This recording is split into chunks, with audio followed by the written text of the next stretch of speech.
Hello friends, welcome back to my channel. जय माता दी। So friends, जेहेतु आमर नवरात्रि चलती तो दुर्गा माँ का पाखे जो खेचेटी भोग हुए ता रेसिपीटा मु शेयर करची। चलतु समस्त देखा और निहाती घरे ट्राए करेंगे। पूरा माने माँ को प्रसाद भाया आपण मानक लगे जेहेतु नवरात्रि टाइम तो नवरात्रि बेले माँ जहाँ भी तैयारी सब जिन प्रसाद सहित ही सामान। तो ये मुग डाली नहीं हाफ कप आ गोटे कप आम नहीं गोविंद भोग राइस। गोविंद भोग राइस ना जीरा राइस भी नहीं पारे ना बासमती राइस भी नहीं पारे। तो ये हाफ कप मुग डाली को आगे भलसे भाजीदबा तापर आपको भलसे धोईकिना 1 आवर पानी रे सोक करदबा। ठीक अच्छे फ्रेंड्स, आम तो घरे खेचेड़ी करकिना खाऊ किंतु जो दुर्गा माँ कर खास कर नवरात्रि टाइम बेले जो खेचेटी होता है तार जो स्वाद माने कह गले नियारा आउ से दुर्गा माँ कर आशीर्वाद कह गले। तो चलतु से खेचेटा आज प्रस्तुत करी। जदि आज ब्लॉगटा भल लगे तो फ्रेंड्स गोटे लाइक करदे, सांग मान को शेयर करेंगे और जो चैनल नुआ आई सब्सक्राइब करेंगे। ठीक अच्छे तो ये गोविंद भोग राइस हो कि जीरा राइस हो जहाँ भी नहीं थे से राइस को भलसे धोईकिना 1 आवर रेस्ट देदेवे। आ ये खेचड़ी ना आम किछिटा परिबा ऐड करबा। जो जो परिबाटा एथिरे ऐड हुए मु सही परिबा ही ऐड करछि। पूरा ब्लॉगटा देखंतु जानि परिबे। तो ये ग्रीन मटर छड़े रखीदबा, सबू जिनस आग प्रिपरेशन करदबा तापर आम करबा खेचड़ी। बहुत ही इजी। तो किछिटा परिबा थाए स्पेशल सेही परिबाटा ही खेचड़ी रे ऐड होता है। तो ये ग्रीन मटर, फूलकोबी, आलू, बीन्स आउ कखारू, गाजर तो एतिकी जिनस ही आमर खेचड़ी रे ऐड हम। तो ये फास्ट आग सब परिबा काटिदबा तापर जी आम करबा खेचड़ी। तो नवरात्रि बेले मुझे जितेबाला भी दुर्गा माँ का दर्शन करता निहाती प्रसाद टी पाई आसता है। बहुत ही शांति लगे और घरे भी चेष्टा करे करिकिना माँ के पाखे भोग लगे। तो तार रेसिपीटा शेयर करची, आपण मैंने निहाती ट्राए करेंगे। आम जो नॉर्मल खेचड़ी करता और दुर्गा माँ के पाखे जो खेचड़ीटा होता है बहुत ही डिफरेंट आउ ता टेस्ट भी पूरा अलग कह गले। आपण मैंने फ्रेंड्स निहाती ट्राए करेंगे। ठीक अच्छे तो ये आमर बीन्स भी कटाईगला आ कि परिया काटी दिए तापर आम मैंने करवा खेचड़ी। तो ये कखारू जो कला चोपा वाला थाए से कखारूटा नेले बहुत भल, तार टेस्ट ही भल लगे। आ चोपा कौन करे ना अल्प अल्प चाचिबा कहीं जो मंदिर में जो कखाटा कटाई थे टोटाली भी चोपा माने कड़ा हुए आ तो टेस्ट ही भल भी आसता है। तो ये अल्प जस्ट टिके टिके चोपा चाची देवी बस। आ कला चोपा वाला कखारूटा खेचड़ी लुक आ टेस्ट बहुत ही भल लगे। खास करी नवरात्रि टाइम रे तो कखारू आलूर माने यूजटा बहुत ही होता है। तो ये आमर खेचड़ी परिवा भी कटाईगला। तो ये परिवा को आगे भलसे धोईदबा तापर फ्रेंड्स चलतु ये जो खेचड़ी करने गोटे मसला पेस्ट करदबा। तो से मसला पेस्ट करने कौन कौन दरकार फास्ट ये काटी नवा आग टमाटो, कंचा लंका, अदा। ठीक अच्छे तो ये 2टा मीडियम साइज टमाटो नहीं और 1 इंच अदा, 1 कंचा लंका आपण मैंने जी राग खाऊे से अनुसार कंचा लंका ऐड कर। ठीक अच्छे फ्रेंड्स तो भी चलते आर गोटे मसला पेस्ट करनबा जेहेतु ये बिना पियाज रसुण आमर होउची तो अदा, कंचा लंका, टमाटर ता टेस्टा बहुत ही भल आसीबो। तो ये अदा, कंचा लंका, टमाटर ऐड करदबा। जीरा 1 टेबल स्पून ऐड करदबा। बास एथिरे आउ कोनोसी मसला ऐड हबनी, अल्प टिके पानी देकिना आर गोटे फाइन पेस्ट करदबा। तो खेचड़ी पाई तो मसला पेस्ट हो गला। फ्रेंड्स आम जो पनीपरिया काटी रखते ताकू भलसे भाजीदबा। तो ये कड़े रिफाइन ऑयल ऐड करनेली, तेलटा भलसे गरम होला चुटकी भर हल्दी पाउडर ऐड करदबा। एबे कौन करे ना जो परिबा काटी रखते ताकू ये ऐड करदबा। तो गैस रो फ्लेम मीडियम टू हाई रखिकिना ये परियाटा को बहुत बढ़िया से भाजदबा जो पर्यंत परिबार पानी अंश कमी नहीं। तो ये परिवारे स्वाद अनुसार टिके लुण ऐड करदबा कहीं पछरे भी आमको खेचड़ी लुण ऐड कर तो सही अनुसार ये अल्प माने हाफ स्पून ये लुण ऐड कर देछि। तो ये परियाटा बहुत बढ़िया से आमर भजा हो गलानी। एबे चलतु फ्रेंड्स आमर खेचड़ी करनबा। तो ये गोटे मोटा कड़े नहीं ना मोटा डेक्ची भी नहीं पारे। कड़े गुआ घी ऐड करदेली से जीरा ऐड करदबा। तो ये किछिटा गरम मसला ऐड करबा जेमती आमर हो गला गुजराती, दालचीनी, जावित्री, स्टार, तेजपत्र, गोलमरीच, लवंग। तो जिते प्रकार आमर गरम मसला अच्छी से सबुथ आम ये ऐड करदबा कहीं गरम मसलार फ्लेवरटा आमर खेचड़ी रे बहुत ही बढ़िया आसता है। तो ये आमर गरम मसलाटा बहुत बढ़िया से भजा होगला हाफ स्पून ये हल्दी पाउडर ऐड करदबा। आ जो मुग डाली आ चाउल को जो पानी रे सोक कर रखते ताको ये आम ऐड करदबा। जेहेतु आम मैंने मुग डाली को चाउल को 1 आवर सोक कर रखी तो बहुत जल्दी आम खेचेटा हो गोविंद भोग राइस हो कि जीरा राइस हो से एमती जल्दी रे ही जाए। तो ये आम खेचेटा टिके लिक्विड टाइप हम। ठीक अच्छे फ्रेंड्स तो ये आम जी मुग डाली चाउल ऐड करवा तार 5 गुणा ये आम पानी दबा ये आम गरम पानी ऐड करवा। ठीक अच्छे ऑलरेडी मु गरम पानी बसई देइछि तो ये 2 ରୁ 3 मिनट पाई मुग डाली चाउल को टिके भलसे भाजी दबा। गैस रो फ्लेम ए टाइम भलसे हाई रखिछि जेमती भलसे हम भाजी दबा। तापर ये आम गरम पानी ऐड करवा। तो जेतिकी डाली चाउल रोथुवे 4 ରୁ 5 गुणा ये पानी देवे। ठीक अच्छे जदि आप लगे पानीटा मोर माने कम ही जाऊँगी पछरे भी आपण मैंने गरम पानी ऐड करें। तो ऑलरेडी गरम पानी करके आपण मानक रखा पड़ो। ये आम मेन जिनस ऐड करवा कौन कहले स्वाद अनुसार लुण आ 3 ରୁ 4 चामच चीनी। ठीक अच्छे ये चीनीटा आमर मिठा करबनी खेचड़ी को ये सब जिनस को बालांस करिवो। ठीक अच्छे फ्रेंड्स ताकू भलसे मिक्स करदबा। एबे कौन करिला को घोड़े दबा। तो जिते फुटी आसीबो तापरे आमे घोड़नटा काढ़ी दबा। तो ये खेचड़ी पाई गोटे भजा मसलाटे निहाती दरकार। तो ये धनिया जीरा डालचीनी गुजराती जावित्री से ऐड करवा लवंग गुजराती। ठीक अच्छे जितक प्रकार गरम मसला निहाती ऐड करदे आगु टिके हल्का आसिया भाजी दबा। तापर आरोटे मसला पाउडर करदबा। फ्रेंड्स ये खेचड़ी जो भजा मसलार जो फ्लेवर ना असम बहुत ही बढ़िया लगे जेहेतु ये कौन भी आम मसला ऐड करने ये जीरा धनिया और जो गरम मसलार जो भजा मसलार जो फ्लेवरटा खेचड़ीर टेस्ट 2 गुणा बढ़ाई दब।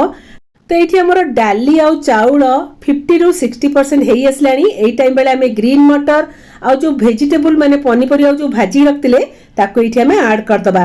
ग्रीन मटर तो सीझापी बेसी समय लगभग आउ परिबा को जो भाजी देते सी भी बेस समय लगभग सीझापी कम समय ही आमर खेचेटा पूरा एकदम परफेक्ट हो। हाँ फ्रेंड्स ये खेचेटा आम टिके लिक्विड रहिबो आ डाली चाउल बहुत बढ़िया से फिटी जिबा दरकार। आ जदी एई टाइम बेले आपण मानको पानी कम लगे गरम पानी रखिथिबे गरम पानी पछरे ऐड करिवे। तो ऑलरेडी मु गरम पानी बसैकी रखिछि पछे जदी म दरकार पड़िबो ताले एठी मु ऐड करिवि। जेहेतु हमर खेचेरा टिके लिक्विड टाइप रा हबो तो सेति पई निहाते परे गरम पानीटा रखुथिबे। ठीक अछि तो एबे हमरो मेन जिनस जोटा होची खेचड़ी रो फाइनल तड़का दबा। तो ये कड़े रिफाइन ऑयल ऐड करनेली जीरा तेजपत्र सुखा लंका ऐड कर दबा आकु टिके भलसे भाजी दबा। ठीक अच्छे तापर ये हेंगु ऐड करवा कहीं जो जीरा सुखा लंका हेंगुर फ्लेवर बहुत ही बढ़िया आसे खेचड़ी रे।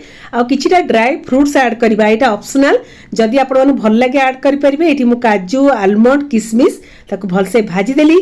तापर हमने जो अदा जीरा टमाटर जो पेस्ट करथिले ताकु इठे में ऐड कर दबा। तो ये मसलाटा को भलसे कसी दबा। तो ये कलर पे काश्मीर चिली पाउडर ऐड कर दबा आउ हाफ स्पून सॉल्ट ऐड कर देली। आउ हाँ फ्रेंड्स ऑलरेडी हमने खेचड़ी रे भी लुण ऐड करछे तो सही अनुसार हमको ये मसला रे टिके अल्प लुण ऐड करवा। ठीक अच्छे तो आम जो भजा मसला रेडी करते से अल्प ये ऐड करवा आउ अधा आम लास्ट को खेचड़ी रे ऐड करवा। तो सही अनुसार आपण मैंने भजा मसलाटा रखिथिबे। ठीक अच्छे तो ये मसला बटर पानी अल्प टिके देदेली। तो बस 1 ରୁ 2 मिनट भलसे कसी दबा। जेहेतु ये तो बिना पियाज रसुण रोचे तो बेसी कसिया भी दरकार नहीं। बस आमर मसला पूरा डन। एबे चलतु ये खेचड़ी रे ऐड कर दबा। फ्रेंड्स देखले ना गोटे यूनिक स्टाइल रो खेचड़ी जोटा कि आम मैंने केबे भी यही टाइप रो करूना किंतु खास करी नवरात्रि बेले दुर्गा माँ के पाखरे यही टाइप रो खेचड़ी है कि ना भोग लगी थाए। तो आपण माने निहाते में ट्राए करिवे जदि गोटे थर ट्राए करिवे ना आपण मानकु बहुत ही भल लागिवो। तो ये हमर मसलाटा को खेचड़ी तो बहुत बढ़िया से मिक्स कर दबा। तो आम ये कड़े रे किछिटा मसला लगितला तो से अल्प टिके गरम पानी मु ऐड कर देली भल कि मिक्स करके ना ये जो मसला दिया आम गरम पानीटा एथिरे ऐड कर दबा। बस तो आमर खेचड़ी पूरा डन फ्रेंड्स। आ सब चेष्टा करथिबे खेचड़ीटा टिके लिक्विड टाइप रो करिया पई काना आमर धीरे धीरे पूरा एब्जॉर्ब कर दबो जो मुग डाली चाउलटा पड़ीची। तो जेते लिक्विड टाइप रो रखिबे खाया पई ना सुपर टेस्टी। तो लुक आउ टेस्ट असम बहुत ही बड़ा लगे जेहेतु माँ को आम प्रसाद तैयारी करचे तो प्रसाद तो एमती भी बहुत बढ़िया लगे ना कौन फ्रेंड्स। तो लास्ट टिके धनिया पत्र ऐड करदेली आ जो भजा मसलाटा आम रखी से 2 चामच ऐड कर दबा। ओह फ्रेंड्स नो वर्ड्स। आ हाँ फ्रेंड्स घरे यदि गुआ घी थी ना से गुआ घी रू 1 चामच ऐड करदे घर जो पूरा बासना पूरा महकी उठिबो जो भजा मसलार फ्लेवर आ जो गोविंद भोग राइस ऐड होईची कही हबनी फ्रेंड्स। निहाते ट्राए करिवे आ केमती लागिला मते निहाते जणेबे। तो जिते मो माँ का पाखे ये प्रसादी खाई थे खेचड़ी सांग को बैगण पकोड़ा ना बैगण भजा नहीं था। तो ये बैगण आलू टिके भाजी नबा सिंपल उपाय रे बेसी किसी मसला नहीं। तो ये मु बड़ गोटे बैगण नहीं लंबा लंबा एमती काटी नबा बास घरे आम जो बेसिक मसला पाउडर अच्छी से मसला पाउडर ऐड करकिना आम बैगण और आलू भाजवा। आपण मैंने चाहिए बेसन गोलैकिना भी एमती बैगण पकोड़ा करकिना भी खाई पारिबे। ठीक अच्छी। तो ये जो मसला वाला खेचड़ी सांग को ये जो बैगण भजा आलू भजार कॉम्बिनेशन टा एक्चुअली बहुत बढ़िया लगी थाए। तो ये आलू बैगण को आपण मैंने गोल गोल भी काट पारिबे न लंबा लंबा काटिक नहीं भाजी पारिबे। तो ये बैगण को लंबा लंबा काट देछि आलू को गोल गोल काट देछि। चलो तो बैगण टा भाजी नबा आग। तो ये बैगण टा भलसे आग धोई देथिली सेतिरे फास्ट हमर किछिटा बेसिक मसला पाउडर ऐड करबा। बेसी किछि मसला नहीं पूरा सिंपल मसला। काश्मीर चिली पाउडर ऐड कर देली कलर पई। हल्दी पाउडर ऐड करबा जीरा पाउडर धनिया पाउडर। तो एतिक रहिला हमर बेसिक मसला पाउडर आ स्वाद अनुसार लूण। तो ये बैगण को मसला सहित बहुत बढ़िया से मिक्स कर दबा तापर जे भाजीबा। तो ये कड़ाई रे रिफाइन ऑयल ऐड कर नेली। तो बैगण भजार टिके टेस्ट दुई गुणा बढ़िया पई राशि इठी ऐड कर दबा। जदी राशि थिबा ऐड करिवे नले फ्रेंड्स आपण माने जुआणी भी ऐड कर परिवे ता टेस्ट ही बहुत बढ़िया आसीबो। तो ये बैगण को ये ऐड कर दबा। आ बैगण भाजिला बेले गैस रो फ्लेम मीडियम टू हाई रखिबा गोटे मिनिट पई तापर मीडियम कर दबा नले कोन बैगणटा कोइथा होई जिवो। तेबे कौन करिए ना गोटे मिनिट पई टिके घोड़े दबा। आ भितर फ्रेंड्स बैगणटा बहुत बढ़िया से सिझी जिवो। आ एमिति भी बैगण भजाटा बहुत जल्दी भी हो जाए जेहेतु एथिरे काश्मीर चिली पाउडर ऐड होईची तो कलरटा भी बहुत बढ़िया आसताए। तो ये कौन करे ना गोटे पट भाजी गला एबे आ गोटे पट भाजी दबा। बास आम बैगण भजा भी रेडी हो तापर आम आलूटा ही भाजी नबा। फ्रेंड्स बहुत ही इजी खास कर जो खेचड़ी सहित जो बैगण भजार कॉम्बिनेशन ना एक्चुअली बहुत बढ़िया लगी थाए। तो आपण मन चले दही बैगण भी करी खाई परिबे नले बैगण पकोड़ा भी कर परिबे। तो बैगण भजार जो राशि आम ऐड करछे ता फ्लेवर आ टेस्ट बहुत ही बढ़िया लागिबो। तो सेम सेही टाइप आम आलूटा ही भाजी नबा। तो ये आलू को गोल गोल करी काटी नहीं ताको भलसे धोई देछि। एथिरे आमे कोन करे ना हल्दी पाउडर काश्मीर चिली पाउडर जीरा पाउडर धनिया पाउडर। तो ये रहिला हमर बेसिक मसला पाउडर आ स्वाद अनुसार लूण ऐड कर दबा और राशि टिके इठी ऐड कर दबा। आपण मान चाहिले करे रे डायरेक्ट राशि ऐड करकिना भाजी परिबे नले एमती आलू रे राशि ऐड कर देकिना भी भाजी परिबे। ठीक अछि कना राशि रो फ्लेवरटा भजारे बहुत ही बढ़िया लागताए। जदी राशि नथिबो आपण माने जुआणी भी ऐड कर परिबे। तो ये आलू भाजिया पे फास्ट आग कड़ाई बसई दबा। कड़ाईटा बहुत बढ़िया से गरम होला परे एठी रिफाइन ऑयल ऐड कर नेली। एबे आमे जो आलू को मसला रे गोळेई की रखथिले ताको एठी आमे ऐड कर दबा। मात्र चामचे 2 चम्मच पानी टिके स्प्रिंकल करके ना गोटे रु 2 मिनिट पे घोड़े दबा। तो आम आलू भजा भी हो जिवो बेसी समय भी लागे नहीं बैगण भजा हो कि आलू भजा हो। तो आमर आलू भजा भी डन। फ्रेंड्स एबे चलंतु माँ का पई भोग थाली लगे नबा। तो मंदिर भंडार रे खास करी जो दुर्गा माँ पाखे जो भोग लगता खेचेटी फ्रेंड्स से टाइप री बासना आसताए जेहेतु नवरात्रि माने माँ पाई भोग तैयारी करछे। तो माँ पाखे तो भोग लगेबा आ जेहेतु माँ कर आशीर्वाद तो मु सेही टाइप चेष्टा करछि माँ पाई भोग करकिना भोग लगेई बोली। तो ये रहिला माँ का पई स्पेशल भोग थाली। तो आपण माने निहाती भी ट्राई करिवे। तो नवरात्रि व्रतर किछिटा स्नैक्स आइटम और नवरात्रि व्रत स्पेशल थाली मो चैनल अच्छी आपण मन जाइकिना देखि परिबे। तो माता रानी आपण मन समस्त को भले रखंतु खुशी रखंतु और सुस्थ रखंतु एतिकी माता रानी पकारे मोर प्रार्थना। तो मु रहिली फ्रेंड्स पुन देखा गोटे नुआ ब्लॉग सहित। जय माता दी।